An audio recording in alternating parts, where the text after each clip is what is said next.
Good afternoon. My name is Amy Wolf. I'm the programming coordinator here at the Osterville Village Library. Thank you so much for being here today, and to our friends joining us on Zoom, thank you for being here as well. Today, we welcome the New Bedford Whaling Museum as they give us an exciting presentation of what whaling was all about. Anchored in the story of New Bedford's whaling industry, the New Bedford Whaling Museum documents and shares the diverse stories of this vibrant maritime region and its people, both bygone and current. Nancy Gentile has spent 39 years as a research librarian in various capacities in private and public libraries. After stints at the Newton Public Library and Millipore Corporation, her longest tenure was at the Robbins Library in Arlington, Mass., where she was head of adult services. Nancy has been a docent at the New Bedford Whaling Museum since 2017. Captain Mike Taylor spent the first half of his career in the British Merchant Navy, starting as apprentice in 1958 and rising to ship's master. He has sailed in all classes of vessels and to ports all over the world. In 1978, he came to the United States to manage vessels trading with project cargoes to North Africa and the Middle East. Later, he was employed as vice president at Maritime International New Bedford. On retirement, he farmed in South America before returning to Massachusetts, where he now volunteers as a docent at the New Bedford Whaling Museum. So without further ado, I have Nancy Gentile and Captain Mike Taylor.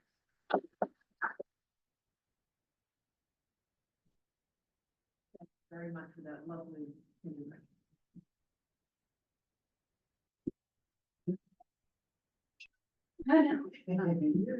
Just helps with the recording. Yeah, very good. Okay, so did anyone here come to our last program last summer? Oh, good, so it's a completely new audience. That's terrific. Okay. So we are very glad to be here. Mike and I are going to alternate back and forth. We're going to talk about the history of the Lagoda ship. Some of you may have seen the half-scale model, which is at the museum. And then we're going to talk about a typical day in the life of a whale ship. We're going to talk about the captain and the crews. Mike will discuss a whale hunt. I'm going to talk a little bit about the rest of the lowlier crews and also how to cut in a whale. And at the end, Mike will talk about the voyage home, and I'm going to discuss a little bit about whaling lives. You are welcome to interrupt us if you feel the urgent need to ask a question. We don't mind being interrupted. A lot of this information, we could probably spend about an hour plus on each one of these topics, but we're going to try and distill it into about an hour, and we'd love to have your questions at the end. So let me move along here to the arrows. I'm busy chatting over. Okay, so there is a lake called Lake Lagoda in St. Petersburg, Russia. And in the 19th century, lots of merchant ships were traveling all around the perimeter of our country and also heading into that area. Specifically, merchant ships were going into Lake Lagoda to find iron ingots, hemp, and cotton duck. They were looking for iron ingots. We had bog ore in this country, but it was very soft. The iron ingots there were quite high quality, and they were being mined along the shore of Lake Ladoga. Of course, they were looking for hemp for rigging, and they were looking for cotton duck for sails. And they were, trading for things like tobacco, wood, calico, cotton, sugar, gunpowder, dried fish, and so on. All the way back in Duxbury, Mass., we had this gentleman here on the right, Ezra Weston, who was a pretty famous shipbuilder on the South Shore of Massachusetts. He had a pretty busy shipyard right along on his campus of his home, actually, along the Bluefish River. He was actually commissioning the original Lagoda from a boatyard in what was then Scituate, I believe. All along the North River, there had to be something like 24 shipyards. If you take a canoe up the river today, you will see this sign, site of the Wanton Shipyard. Mr. Wanton was an old Quaker, he had a shipyard there, and then eventually several other people took over the shipyards in that particular location. So lots of ships were being built. Ezra Weston was very well known, and he commissioned the original Lagoda. The reason we bring this up is that curators at the museum believe that the Lagoda was really meant to be called the Ladoga, because many merchant ships in those days were naming ships after where they were gonna go. And so if you were going out into the Indian Ocean, you named your ship the Arab. If you were going out through the Arctic Circle, you might name your ship the Bering Strait or whatever. It was a very common occurrence. However, probably they think the sign maker reversed the letters on D and G and ended up calling it the Lagoda. And so apparently it was considered bad luck to change the name of a ship, and so Lagoda it became. Tell you a little bit about Jonathan Bourne. He may be the only fellow in, New England history who had a town named after him before he died. He was a legislator, in the Massachusetts legislature for quite some time. And he was born in Monument, which is a little village in Sandwich, Mass. Eventually they carved out a piece of sandwich and made it Bourne after Jonathan Bourne. He crossed the pond, and went and worked in a grocery store like many of us did when we were teenagers. And after about 3 years, he owned the store. The fellow who owned it passed away. And then eventually he married into the Howland family. And so the Howlands had a really long line of whaling captains and folks in the marine world. They were also whale ship owners. And within about 10 years, he was heavily into the whaling business. And for anybody who's interested, the original John Howland that came over on the Mayflower was thrown off the ship and by the grace of God was dragged back onto the Mayflower. He was commissioned as a servant to the governor of Carver. Well, I guess it was Governor Carver or maybe somebody in Carver, Mass. I can't recall now. In any case, he had something like 11 children, and many of them survived. And all of the surviving children had 10 or 11 children each. So there are thousands, actually tens of thousands of Howlands all over the country. Some pretty famous people, some actors and so forth. Probably somebody here is related to a Howland. In any case, the Lagoda was really anything but typical. It brought back something like 31,000 barrels of oil in its lifetime, sailed for about 45 years, and something like 267,000 pounds of baleen. And in a little while, we'll talk about baleen. We have a sample here. Jonathan Bourne purchased the ship. It was converted from a merchant ship to a whale ship in 1841. And just a couple of quick things about the business before Mike takes over. Quakers popularized two business models that are still in use today. So syndication is one of them. So the way it worked in whaling was there about 10 or 12 wealthy individuals who invested in whale ships. Cost about $30,000 to $40,000 to launch a whale ship. If they had a ship built specifically for whaling, it could be quite expensive. And in 1850, if somebody was investing in a ship, they might give about $3,000. In today's money, that'd be about $100,000. Now, we know that everyday people also invested in whaling because you see a record of, a 16th, a 32nd, or a 64th of a share. That would have been maybe $20,000 in our money and so forth.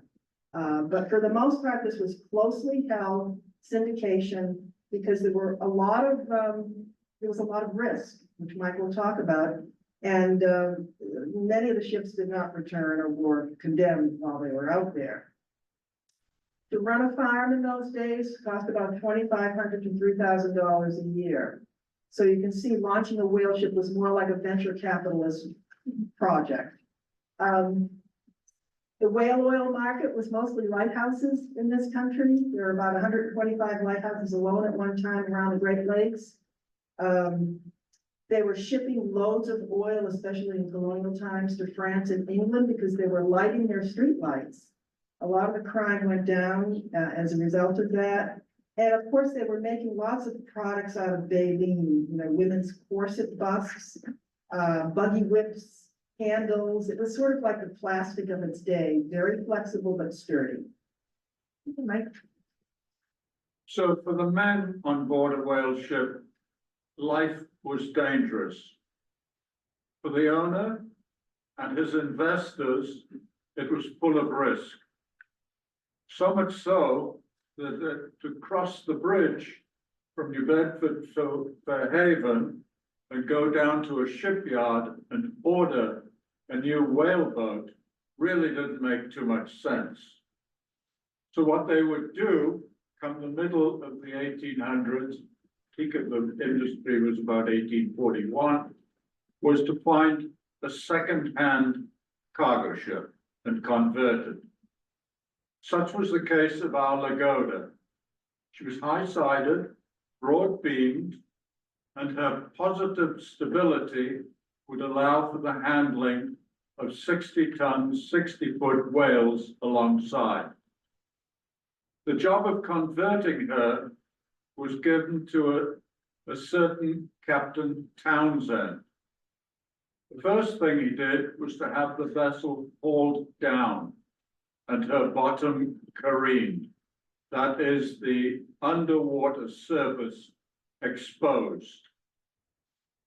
Any of the loose copper or more likely Muntz metal plating on the bottom of the vessel was reattached, and any that was missing, having checked for sea worms, ship's worms, would have been replaced. A thick layer of pine was laid the length of the keel. This would prevent it touching any coral heads that were uncharted on her voyage. Once upright, a reservoir was built abaft the foremast.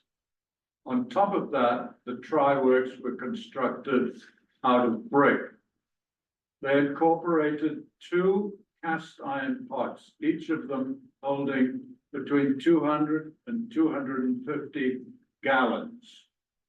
On the starboard side of the try-works, a copper tank was placed. This is where the oil would be cooled down before being transferred into casks, which would then be checked for leakage and stowed down below. The whole piece was covered by a roof.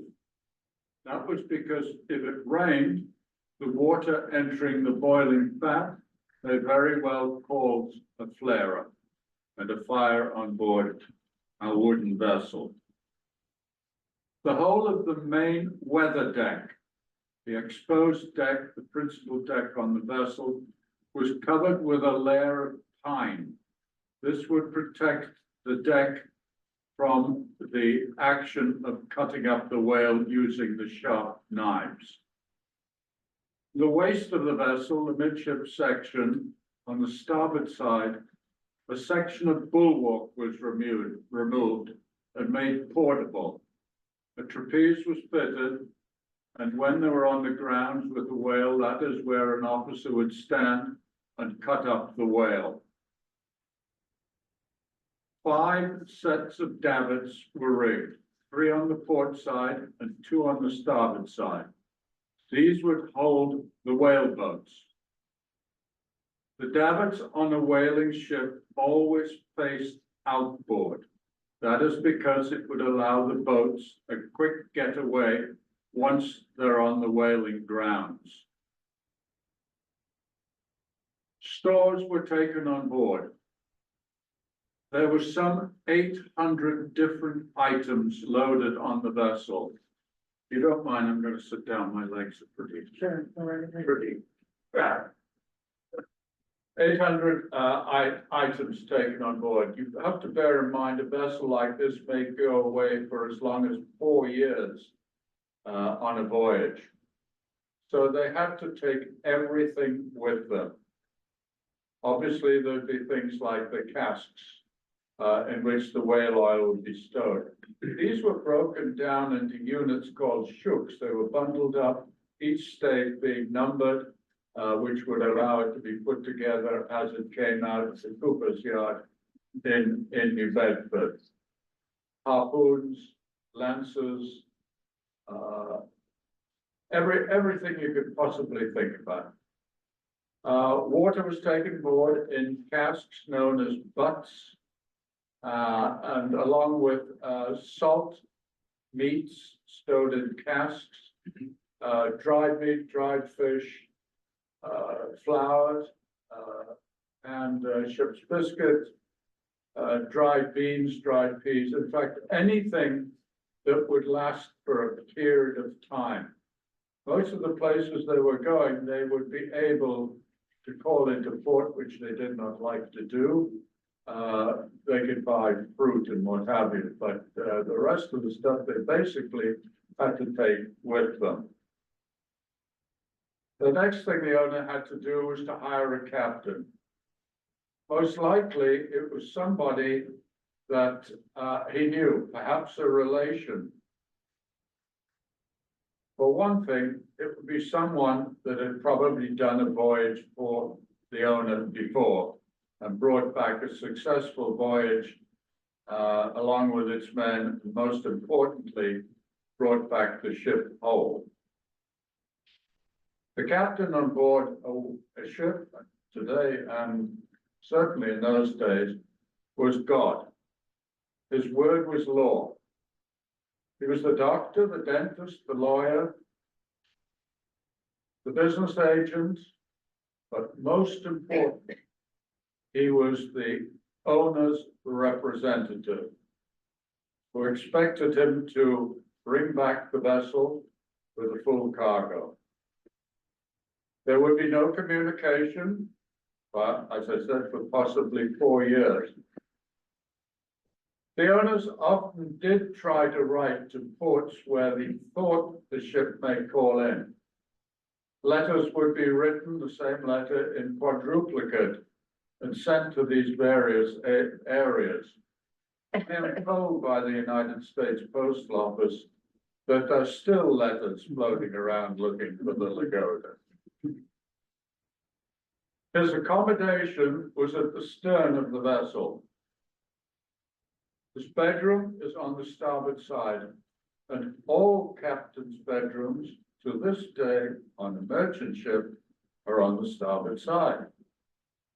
The Lagoda has a small toilet close by his cabin, and that would have been exclusively for his wife. 1 in 5 of these vessels, the captain's wife accompanied him. His day room consisted of or contained a large day bed, along with a very large desk on which he could spread his chart and work out his navigation problems on a daily basis. He would have brought aboard his own sextant, and the company, the owner, would have supplied 2 chronometers, most likely rented in Boston, perhaps in New Bedford. His accommodation was separated from the officers. The center of the officers' accommodation, there was a large table. He and the officers would eat together. And the next set of men that lived in an area we'll call steerage, also at the stern of the vessel, also ate there, but never at the same time as the officers. An officer on joining a whale ship was provided with a whaleboat and a dedicated crew. They would stay together throughout the voyage.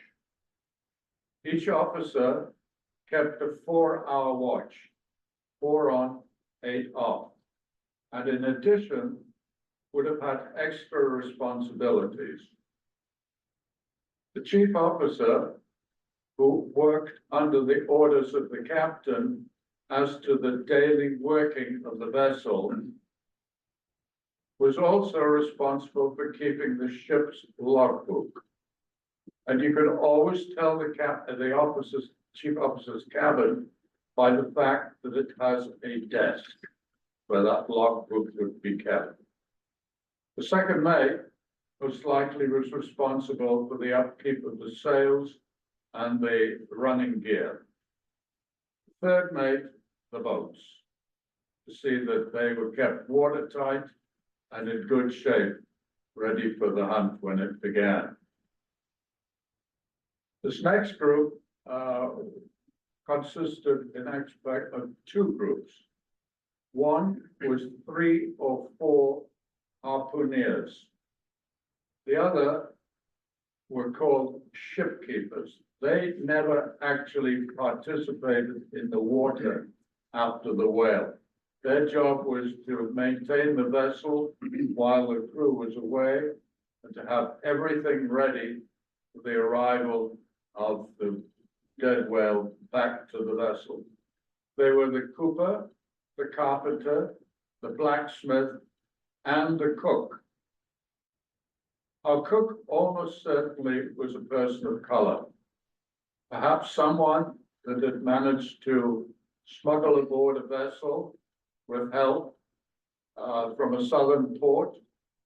And once they got well clear of the south, come out on deck and approach the captain, who turned him to work for his keep till they got back up north.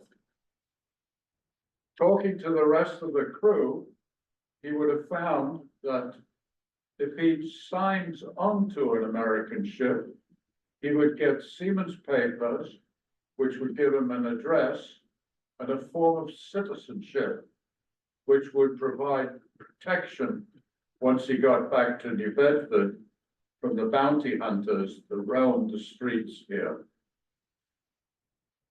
His job on board was to cook 2 sorts of meals. For the crew, once their fresh provisions had been consumed, lived on a stew known as lobscouse. The pot was kept on the galley stove, and it was fed with the desalted meat, the dried beans, and thickened with bread or with flour. The officers, on the other hand, lived a slightly better.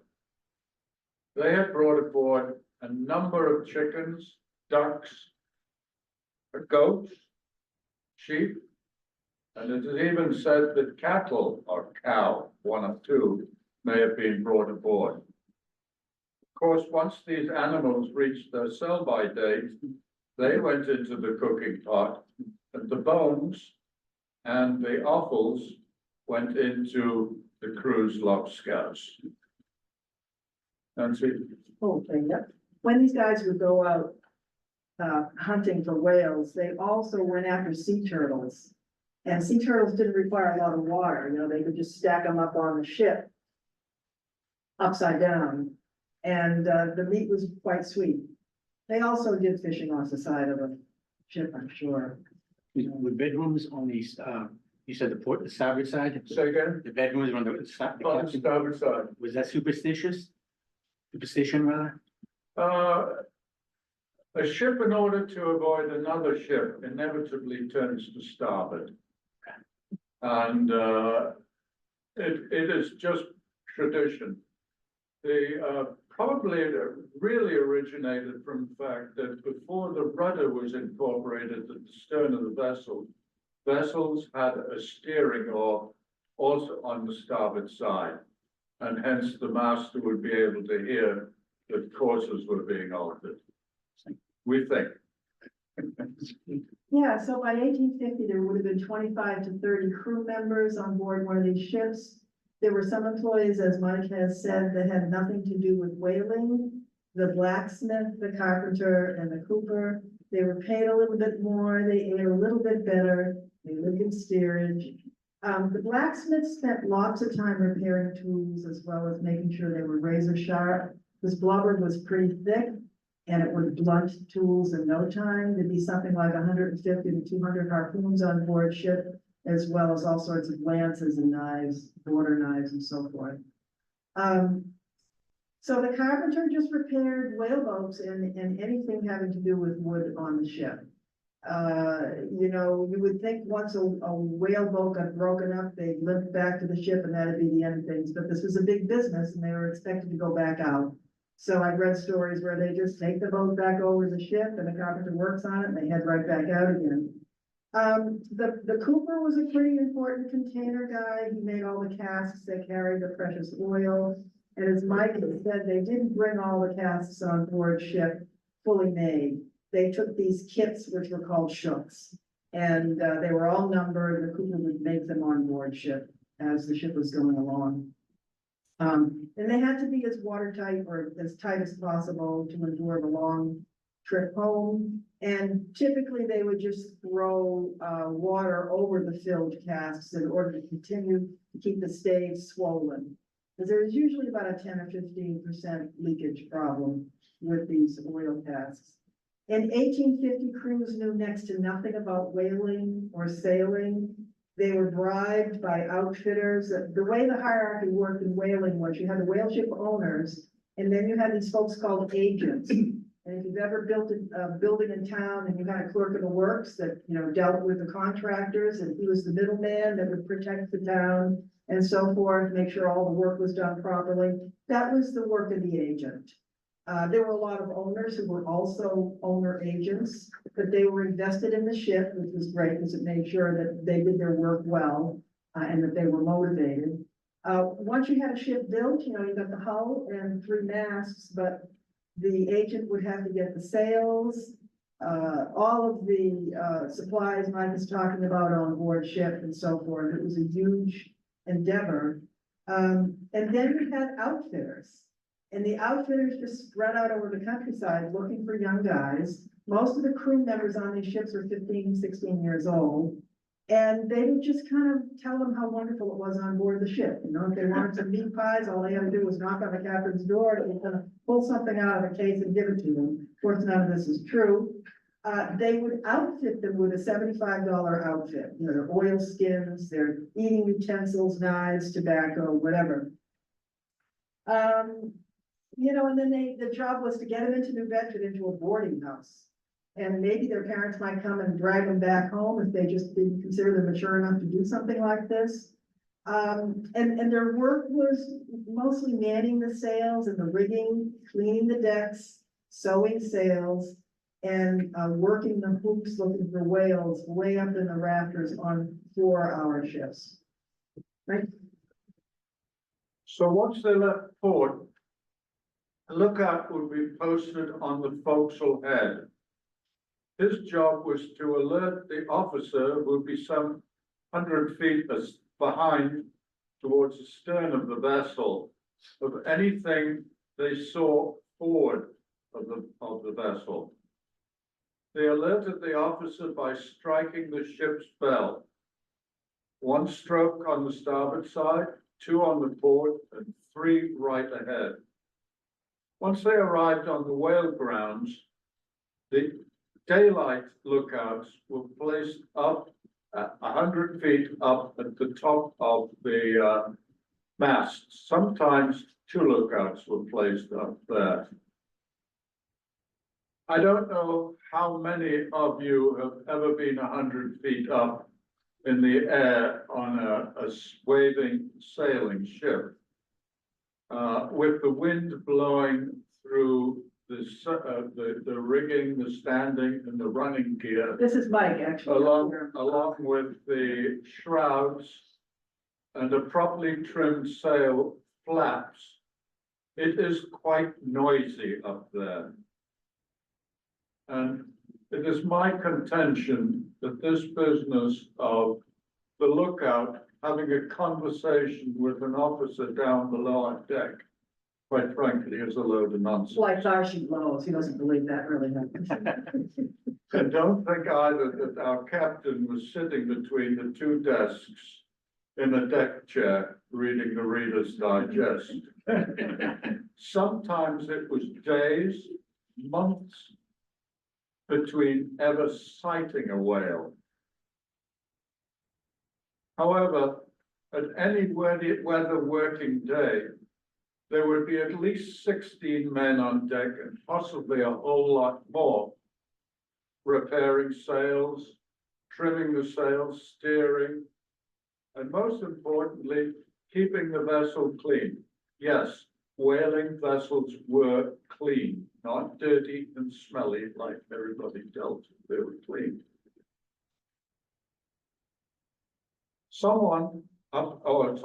Up there, he was also provided a number of times with what is known as a wigwag. We got that. Yeah. On the right-hand side, there's a stick with a little circular end. That would be brightly painted, and he would wave that. Someone on deck, I'm sure, was smoking his pipe, and surely he saw the lookout waving. So the cry would go up on deck and inform the captain that there was a whale being sighted. Our captain needed to know what sort of whale he wanted, what that he sighted. He was not interested in rorqual whales. Those are whales like blue whale, humpback whales, gray whales. They're too big, too fast, and too fierce. Rorqual whales also are baleen whales, baleen being the most valuable part of a baleen whale. On a rorqual whale, the baleen is so short that it's not commercially viable. And also, annoyingly, rorqual whales sink. He was after smooth-sided whales. When a whale comes on the surface, it exhales. It's warm air filled with mucus, and it mixes with the surface seawater and forms a spout. A sperm whale has one nose on the left side, so the spout comes out at 45 degrees. Look out, raises his arm, 45 degrees, not necessary to talk. The right whale has two spouts. It exhales straight up in the air, collapses in like a heart.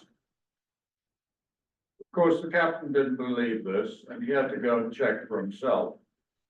So he climbs the shrouds out of the way, using his spyglass. And there he makes a decision as to how many whale boats are needed. Meantime, they brought the vessel round such that it headed straight into the wind. This brought the vessel to a halt. The wind then got into the staysails and swung it round such that the wind was directly on the starboard side. The vessel would stay in this position until the last cask of whale oil was safely stowed down below. This maneuver was done for a number of good reasons. When they brought the whale back to the ship, it was only tied by its tail to a stanchion on the forecastle head. The head was left free. In order to strip the whale of its blubber, a blubber hook is used. It is inserted into the whale in the water, and the tension is taken up by the windlass on the forecastle head. And you've got 60 ton in the water, you can imagine the ship is going to lean over towards the whale. So what they would do with the wind on the starboard side, they would rig a couple of the yards fore and aft. Say the topsail and the topgallant sail would be left whole, and the wind would blow into that directly and keep the vessel upright, allowing the slab of blubber to be swung on board.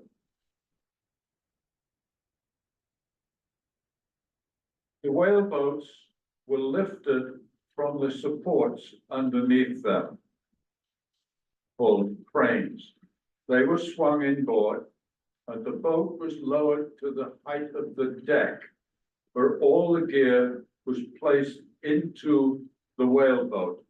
The gear was not kept in the whaleboat. The whaleboats are made from wood. The gear is extremely heavy, and the whaleboat would be deformed with the additional weight. They lowered the whaleboat with the mate, the officer in the stern, and the harpooner in the bow into the water. They unhooked the boat, and two men came down each of the poles, and then off they went. Now, whales have a large brain, the largest of any animal. They're highly intelligent animals. And believe it or not, it's perfectly true. Whales had learned that if you swim into the wind, that whoever's chasing them has to row. So off the whale went, and they rowed. Now, on the stern of the whaleboat, underneath the seat, the stroke oar, there is a compass. And it is imperative that the officer noted the compass. Bear in mind that the whaleboat now is traveling at 90 degrees to the hull of the whaleboat. Should it rain, or more than likely, thick fog appear, and they lose sight of the whale, and more importantly, and this could be a long way away, more importantly, the sight of the mothership, then all the mate had to do, he knew the compass had, do the reciprocal course, and theoretically, he got back to the whale ship. Theoretically. Nevertheless, many of these whaleboats were lost. It's that region. Some 1 in 7 of these expeditions after whales were successful. The whale now, having swum for a period of time, was on the surface. The whaleboat would approach the whale directly behind or directly ahead. The whale has its eyes on the side of its head, and therefore these were its two weak spots. When they got fairly close to the whale, they'd often be using paddles to reduce any noise. Closer still, the mate would signal the harpooner to stand.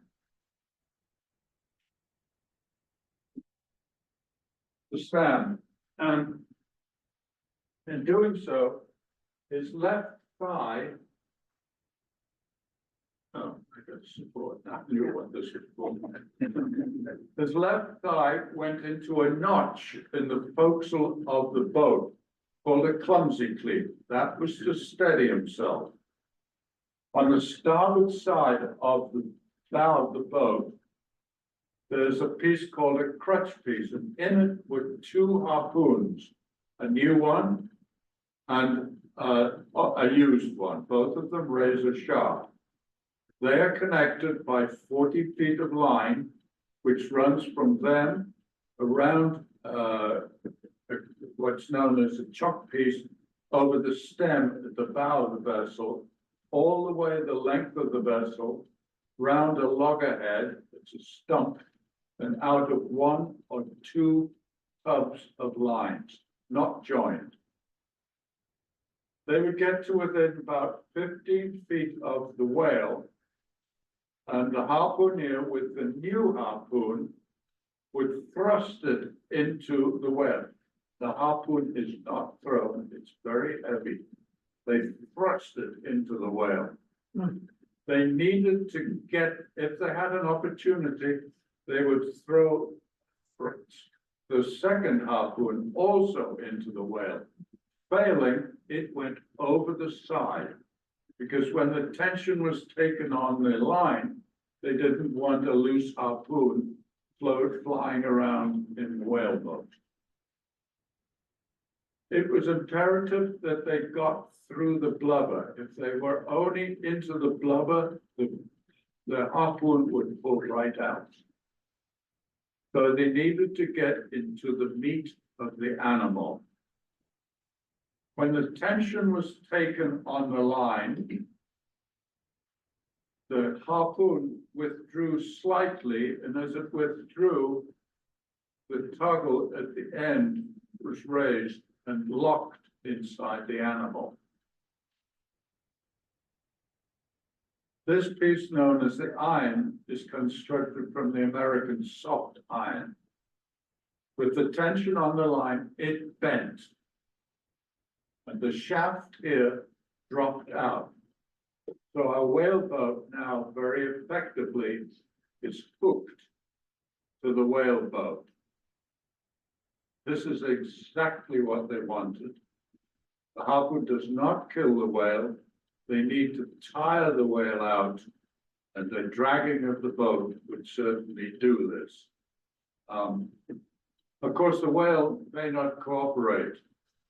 Sperm whales could go over a mile down and could stay for a long period, an hour, underwater. And we've got, what in those two tubs I talked about with the whale line, the total length is 1,800 feet, 300 fathoms. So they had a number of options. Inside the whaleboat, there's something called a drogue. It's a cask, small. They might attach that to the whale line and have that slow the whale down, but it's not a very big unit, something like that. They, in a panic, of course, they could sever the line. There's an axe in the forecastle part of the whaleboat. But more than likely, they took the end of the line, joined the two of them up, and passed it to one of their mates in another whaleboat, so he could utilize his lines. Eventually, of course, the whale would tire out. They would once again approach it, retrieving the whale line as they went. And when relatively close, the harpooner and the mate at the stern would exchange places.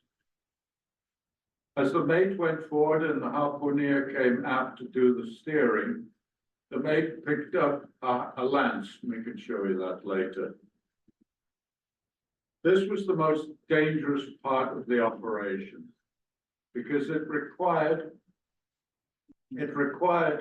the officer to get right alongside the whale. Imagine that they've got a whale and the boat is right alongside. He took that harpoon, a lance, and he plunged it into the life of the whale. That's just behind the head, into the lungs and the heart of the whale. The idea being to have it bleed to death. The next thing they had to do was to get the whaleboat out of the way.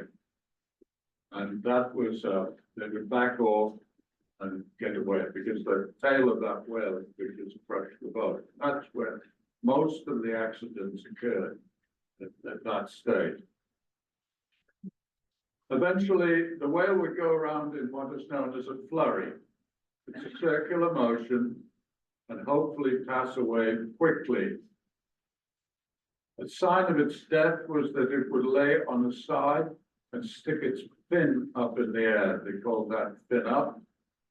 And what they would do then is they would approach the whale, they would put a light chain or a rope around its tail, and they would tow the whale back to the stationary vessel.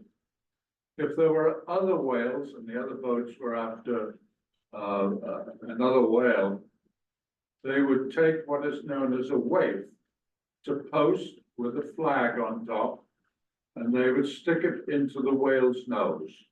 And that would signify ownership of that whale by that boat. They would then tow the whale back to the whale ship, tied up by its tail to the forecastle to be processed. Okay, sir. What was the average time of the hunt? Say again? What was the average time of the hunt? Oh, it's all over the place. I mean, it could take 12, 14 hours easily.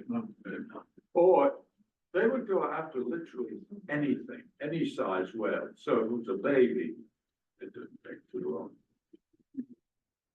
And they were pretty opportunistic too. If they couldn't find whales, they'd kill seals, walruses, and so forth, which was horrible but true. Okay, so trying out the whale. So that's the process of boiling the blubber. So, you know, in the early days of, say, Nantucket, Long Island, parts of Cape Cod, the early 18th century crews really didn't do it this way. They didn't have big ships. They didn't have a sweatshop on board like that. So they would sail out for a few weeks, maybe a little bit longer, and they would cut the whale up out in the ocean, you know, using block and tackle and windlass and so forth, and put all the pieces into barrels and take it back to the beach and boil it on the beach. That was typically done in the early days, pretty much all over the world, actually. You know, they would have a lookout tower on the beach, and that's how they would get and find the whales, because whales were a lot more prevalent and local, just like cod was many, many years ago. But once whalers discovered sperm whales around 1712, things really changed. So there's a certain Captain Hussey from Nantucket who was blown off course by a storm by about 500 miles. And these guys are used to finding what we call right whales. Right whales are from a large family of whales called baleen whales. So that's the humpback, the blue whale, many, many types of whales that don't have teeth in their jaw, like a sperm whale or a killer whale and so forth. Dolphins and porpoises are also part of that toothed whale family. But they were used to getting right whales that have this great big baleen hanging from, you know, the top of the jaw down. That was their form of tooth material. The water would come in, these whales swim on the surface of the ocean. Water would come in, go out the sides of the mouth, and then they would slurp up their food with the little hairs on their baleen. So in any case, they'd be used to seeing a right whale. Right whale has a couple of ohos that go straight up in the air, right angles. Well, Captain Hussey sees a great big whale in the distance and it's blowing at a 45-degree angle and there's only one blowhole. So they know they're gonna go after it, you know, because it's a whale, and that's when they discovered sperm whales. I mean, there had been sperm whales that washed up on the coast as well in Nantucket beforehand. So they probably knew something about sperm whales, but they hadn't thought a whole lot until then. Once Nantucketers discovered sperm whales, there was no turning back. That was what they mostly were looking for, because the oil was really a good quality and the spermaceti was wonderful. And I'll talk about in a little bit the ambergris, which was also in the belly of usually a 6 sperm whale. So the first thing they would do is they would hook the whale up, as Mike had suggested, on one end, usually the tail. And they'd go out on this trapeze here. This is the half-scale model Lagoda trapeze. And this is the only thing on our half-scale model that's not half-scale. That's a real whale hook. And they would cut a hole into the whale, and they would basically peel the whale like an orange. Get great big, what they call blanket pieces off the whale, using a couple of lances like this to cut a 10-foot piece off. Very dangerous. You usually would weigh a 1,500, 2,000 pounds. If it hit you when you were in the wrong place at the wrong time, that was another reason for a quick death. Very dangerous. And then they would cut it up into smaller pieces. So it went from a blanket piece to a horse piece to what they called a Bible leaf. In the Bible leaf, they would sort of cut a bunch of what looked like pages to sort of fillet it almost, but they would let the skin stay adhered. And that was a small piece, and they'd throw that into the try-works. Took a few hours, probably even a day, depending on the size of the whale, to get all this boiled up. And you can see this blanket piece here with the hook in it. It's just how it was done. This was not an easy job. I've read stories where guys, you know, there were these great big, what they would consider then at that time, high-tech chains, you know, on the other side of the whale. But they'd have to go down and swim under the whale to undo some of the chains, because in bad weather, everything would get tangled up while they were, you know, tossing the whale over and over.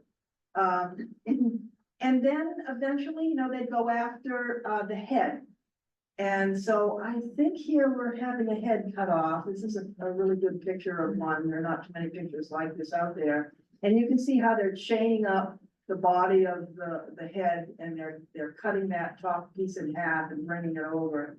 Would you say that's a head, Mike? I'm not really quite It's sure. the upper part of the blanket. Yeah, I think it's the upper part of the blanket, and they're just cutting it off. In any case, with a sperm whale, they take the littlest person, maybe you here in your pink coat, and they would drop you into the top of the head of the whale, and you would siphon out all the spermaceti. Probably the cabin boy they would drop in, you know, because that stuff was really very, very, pure. They didn't really need to boil that, they would scald it. And if it was a right whale, they want to get the baleen out. And so I've seen pictures where a guy is just standing on the head of a whale out in the ocean. Of course, you can imagine there are sharks and everything underneath now that the blood's running. And they would take a hatchet and break the bone right here and then pull out the baleen. Talk about serious factory work here now. Here's another piece being ripped onto the deck. Really dangerous. I love how these guys are dressed with straw hats and various other things, not uniforms really. And this is a border knife. These folks are cutting up various kinds of larger sizes into a Bible leaf, very likely. And you can see this is the top of the sperm whale's head. And the junk underneath, the junk, I don't know why they called it that, that's also very precious stuff. There's no bone material up in the sperm whale's head. He's got a very special system going on where he echolocates when he looks for his food. So if you go online and you try and Google it, you'll hear clicks. Sperm whales don't sing, they click, and they're looking around, they're sending out like a signal. And the signal, just like bats do, comes back to them. It bounces off whatever's in the ocean, boat, rock, or fish. And he can tell how large the object is, the size of it, and what shape it is, and how far away it is. And so that's how he can tell he's looking. His happy meal is usually some form of giant or smaller squid, an octopus, so forth. This is the aftermath of a trying out. It does get pretty dirty, Mike. I think it's pretty scary looking, but they do clean it up afterwards. So this is ambergris. Does anybody know what ambergris is? So this is amazing stuff. We have a bottle of perfume at the museum that was made around 1886. Somebody donated it to us, and you don't even have to open the jar. It still has this wonderful, strong scent. Ambergris was a perfume fixative. So anybody who wears cologne now, you can usually tell if you haven't worn your cologne in 3 or 4 years, it's gone to alcohol, you can't smell the scent anymore. It's because it's fixed to a synthetic fixative. But ambergris just made the scent last forever. And it was about 48 bucks an ounce in 1850, which I believe was a little bit more than what gold per ounce cost in those days. If they found some of this stuff, they could just go home early. I mean, they would make a lot of money on this. And there was this guy down in the Cape, and he would, you know, take a look at what folks thought was ambergris. Sometimes it wasn't, but he appraised it, so to speak, you know, for its value. And it was sold that way. This was thought to be, I guess, the undigested beak material from squids. And if they were eating a lot of little squid, they got a lot of little beaks in their bodies. And if they couldn't digest it, they would develop sort of like a scar tissue around this material. And there's still a black market for it. People in New Zealand are still looking on the beach, because apparently there are some Parisian perfumeries that still use it. But who knows if that's really true, but. So you can see sometimes ambergris over here on the left is white. Sometimes we have some black ambergris at the museum on display. They were making lovely candles with the stuff. The processing of oil is like processing olive oil. There were 3 pressings, a winter, a spring, and a summer oil.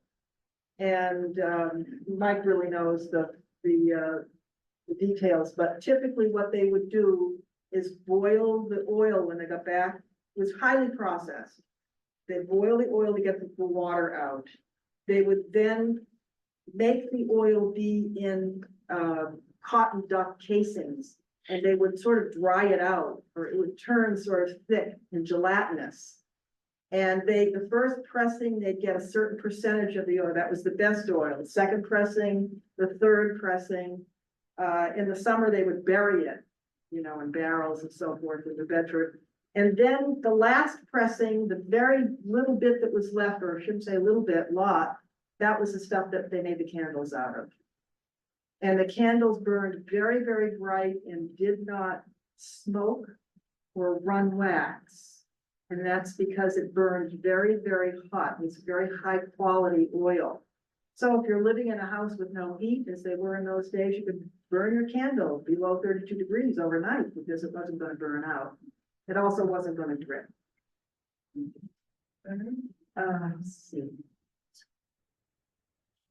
And there's some baleen there that happens to be white baleen in this right whale. They look a lot different than sperm whales. This upside down smile, monstrous head, and you can see some very, very tall baleen here on the right. Those are probably from Arctic bowhead whales. Arctic whaling is a whole other story. Very, very dangerous occupation, very interesting. A lot of stories from up in the Arctic. Right? Done. So homeward bound. The captain often would allow the crew an age-old tradition of whaling, and that was to throw the try-works over the side. Just the bricks, not the metal work, of course, it could be reused when they got back into port the second another voyage. Arriving in Buzzards Bay, the lighthouse keeper on Dumpling Rocks. Did we get there? Once flagged, yes. Arriving at Dumpling Rocks would recognize the house flag on the whale ship and thereby its name. Now, our Jonathan Bourne had a number of whale ships, and therefore the captain would fly flags, signal flags. This is the signal flag for the Lagoda. Consists of a pennant on top, which the reader of the signal would refer to a chapter in a British code book. And that happens to be chapter number 2. And if you look at chapter number 2 with the numbers there, number 6, 9, 2, and 8, you will see the name Lagoda. That is also how they communicated at sea. I've heard people say they used bullhorns shouting between ships. That, and again, is nonsense. The ship may be half a mile, 3/4 of a mile apart.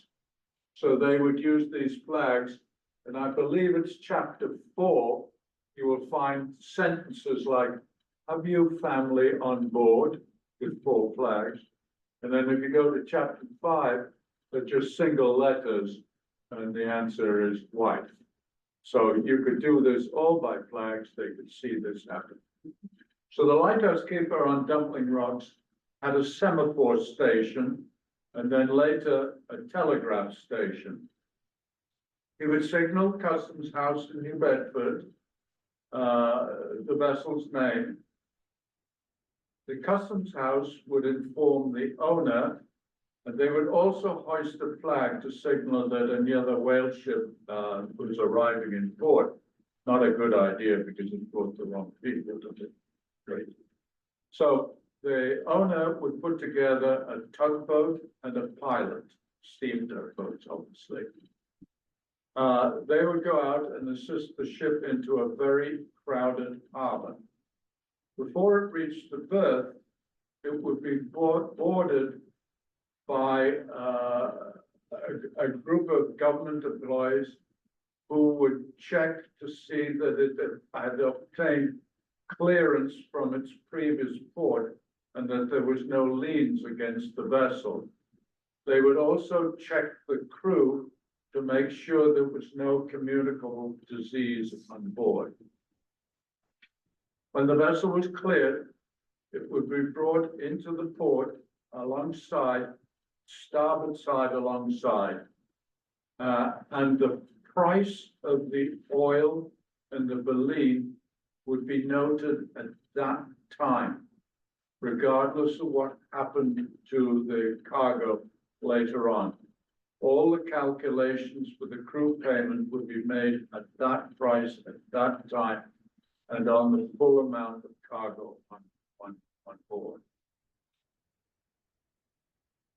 If the cargo was going directly into the owner's warehouse to be processed, refined and processed, and the baleen stored for later sale, it would be raised from the hold using the blubber hook, rolled across the deck, down the gangway, and onto a horse and cart, and taken directly to the owner's warehouse. If it was going for auction, same process, lifted out of the hold, rolled across the deck, down the shore, to be met by a customs-approved gauging agent. His job was to determine the type of oil, the quality of that oil, and the quality of oil and the amount of the oil that was being unloaded. And also, of course, the baleen. Now it came time to pay everybody off. Our owner and his investors had an arrangement prior to the vessel start as to what their percentage was going to be of the take. They also added to that certain costs that they could allocate to the vessel, such as stevedoring, the unloading of the vessel, also certain stores, the medical kit, port costs, insurance, anything they could find that they could actually allocate to the ship. Between the owners and the investors and this added amount, it equated to about 70% of the whole of the take. The crew, when they signed on to a system known as the lay system. Basically, simple terms, the lay system says, if you don't catch any whales, you don't get paid, period, regardless of how long you're away. The system is based upon the sale of a barrel of whale oil. Now, whale oil comes off the vessels in casks. The unit cask are built on the old English system known as the London cask laws. The largest of the casks of 252 gallons is known as a ton and was the unit to store wine in.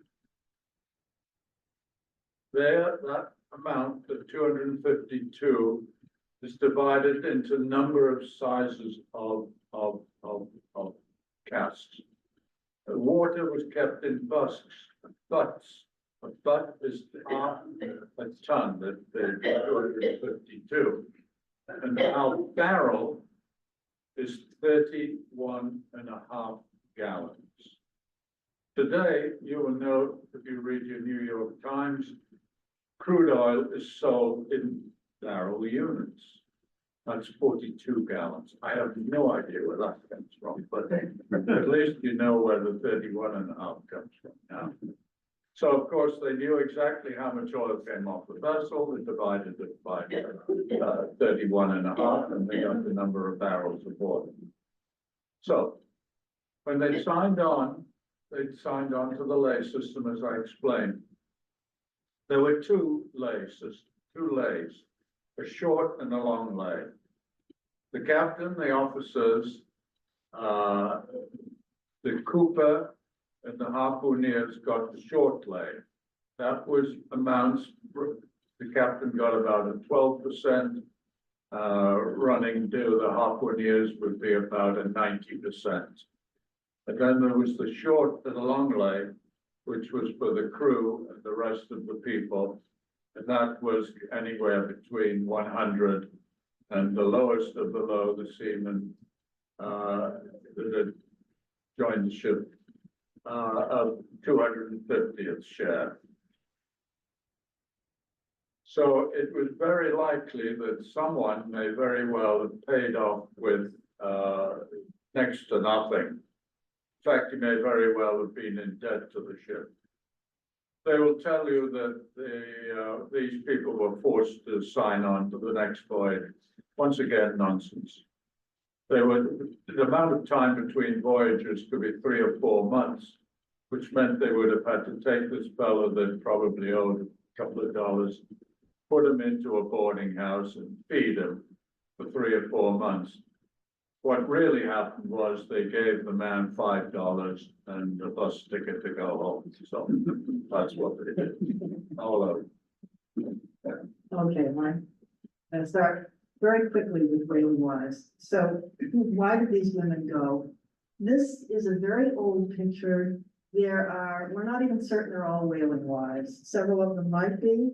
The lady in the very middle and the lady on the extreme right were agents' wives. So you can see they're very nicely dressed in their lovely shawls and so forth. The story I like to tell first is about Eliza Williams and her husband, Captain Tom Williams. They were of Welsh descent. They were from Wethersfield, Connecticut. Lots of whalers gone out of New London, and lots of wives went out of Connecticut. She was a young mother. They were in their mid-20s. He had already gone out on a couple of voyages. He comes home for about 7 months. He leaves for 2 years. She's been pregnant. She has her first son, Henry. He comes back after 2 years and meets him. He's home for another 9 months, and she gets pregnant again, and he goes off again. He comes back 3 years later to meet his second son, Stancil. So I can see, you know, in my mind, whatever passed for a watch in those days, this woman is looking at her watch and saying, okay, it's been 5 years now. I haven't seen my husband very much, and his kids don't know him. And so 5 months pregnant, the third time around, she goes onto a ship called the Florida with him. She boards it. She leaves her 2 kids at home, which a lot of wives did.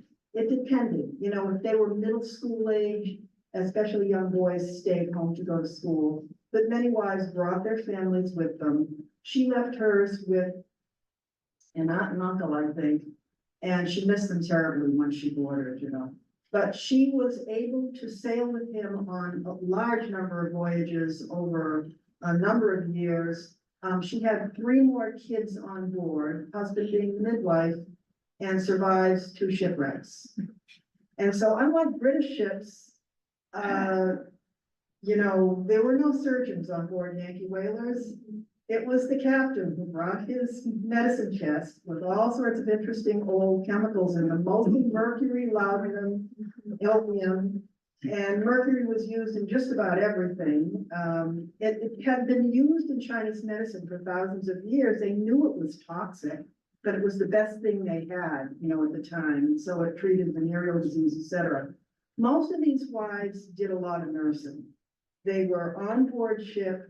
The interesting thing about their memoirs is that if we didn't have their viewpoint, we wouldn't really know what happened on board ship unless, you know, there are wonderful memoirs written by captains and some crew members as well. But the wives, you know, they were watching from 6 in the morning until midnight. And so their perspective was very interesting.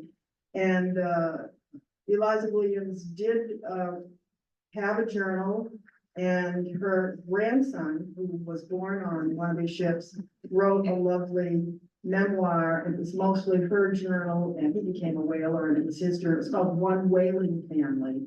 And if you look at your handouts, I think there are several women's memoirs in your handout as well. So very quickly, Caroline Mayhew from Martha's Vineyard. There were lots of wives who went to the vineyard. probably 25 or 30, all sailed mostly out of New Bedford, some out of Fairhaven and other places. Caroline, they use a very old name on the vineyard, you know, there's a certain captain, or certain Thomas Mayhew who came down from Watertown, Massachusetts, and started living on the vineyard. Her father was a physician, so she knew her way around the medicine chest. About 8 guys got smallpox on board. She was able to nurse the men back to health. She actually helped to navigate the ship as well while her husband came down with it. She was showered with loads of presents and so forth. There was a kangaroo hopping around the vineyard in the 1850s, and they think she brought it back. They spent a lot of time in the Bay of Islands. That was a big pit stop for whalers before they started going to the Sandwich Islands. On the right, if you were going to read any journal, I would read Mary Brewster's journal. She was from Stonington, Connecticut. She was a young child who had no parents. I think she lost her parents when she was very young, and she had adopted parents. And she married Captain John Brewster, or it might have been William Brewster, and she was madly in love with him. She wanted to go sailing with him, but her parents forbid it. And she was determined. You can tell by the look on her face. She was very intentional. And some of the quotes in her book that she wrote, her journal, were amazing. She talked a lot about how she was pretty much rejected by her parents. They told her she wouldn't be welcome back into the home if she went, but she decided to go. And she had some really wonderful adventures. Martha Smith Brown and Captain Edward Brown from Orient, New York. I just want to read a quote. Quote, there are some men here who do not want to work, and I am lazy as any. It's been 3 weeks since I've washed, but today I have plenty of soft rain and I have reveled. So they're probably out in the Pacific, and there are very few whalemen, if any, who were lazy on board ship. She's talking about the really hot weather. And of course, the precious water was for drinking on board ship, so they had to wait till it rained. And Mike tells me they probably just let it rain and pumped rainwater into barrels for folks to wash. And that's probably what she had to do. This is her home, still standing in Orient, New York. So if a wife was lucky enough, her husband would build a 6 by 6 foot cabin. They put it in front of the mizzen mast. She could be separated. She, after all, she'd be the only woman on board from the other men. She could do her sewing, and they did quite a bit of sewing, no off the rack clothing in those days. And if they had their kids on board ship, they were changing clothes and fairly often growing out of things and into others. Some women brought pipe organs, plenty of books and so forth. Also, a lot of sick crew members ended up in these cabins because it was fresh air up on board. The crew members' forecastle area was really dirty, dank, and pretty dark. They ate down there, they were ill down there, and so forth, and it was rough. And so the only problem with this is it wasn't really battened down. So if there was a storm, it would blow off the deck. So they had to go down below, into the captain's cabin if there was a bad storm. And the last lady that I'm going to speak about is Marion Shaw Smith. She actually was schooled. This is the latter part of the 19th century by the time she goes with her husband. She was a teacher of the deaf. She also learned navigation. She also taught herself photography. And some of the pictures we have on the walls in the Lagoda room at the museum are her photos. This, of course, is what we call a gamming chair. So if they weren't finding whales, they would, possibly there would be another wife on board a ship, and they would visit each other's ships. And in the days when hoop skirts were still worn, they would be trucked over, the deck in one of these little hollowed out barrels. And I've read stories where women thought this was ridiculous and they used to just climb the rope. But in any case, this is a scene from Down to the Sea and Ships, the movie. And so very quickly, we're going to say thank you very much. This is a map. Might want to talk a little bit about this map that's behind you here. really gives the disposition of the whales. The red signifies the sperm whales, and the blue, the baleen whales. This was put together by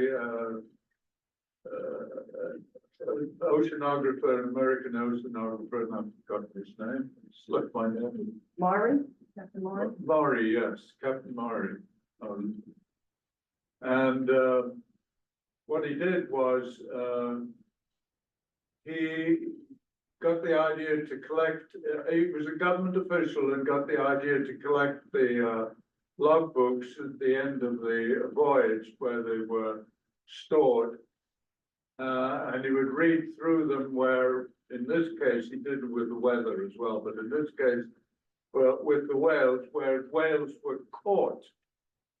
He took a chart or map of the world and divided it into 5-degree squares, 5 degrees latitude, 5 degrees longitude.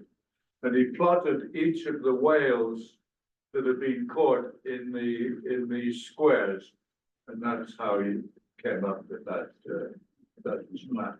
I just wanted to announce that we're giving out 5 free tickets to the museum.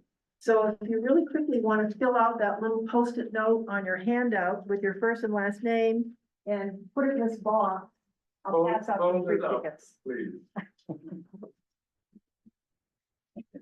Anybody need a pen?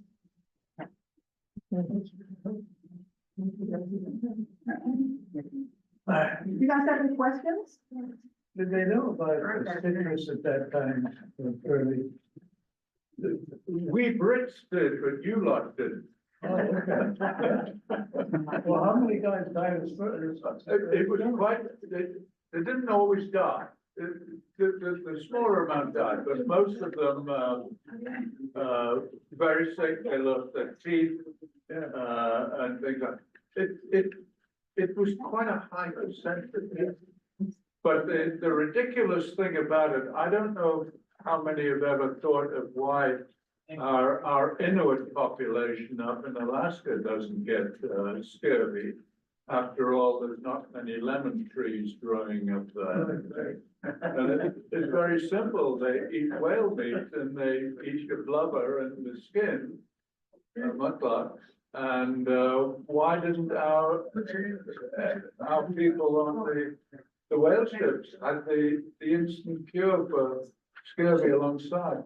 The European nations tended to eat the whale meat, but the American vessels, the only whale meat they ate was from porpoise and dolphin, which they would harpoon.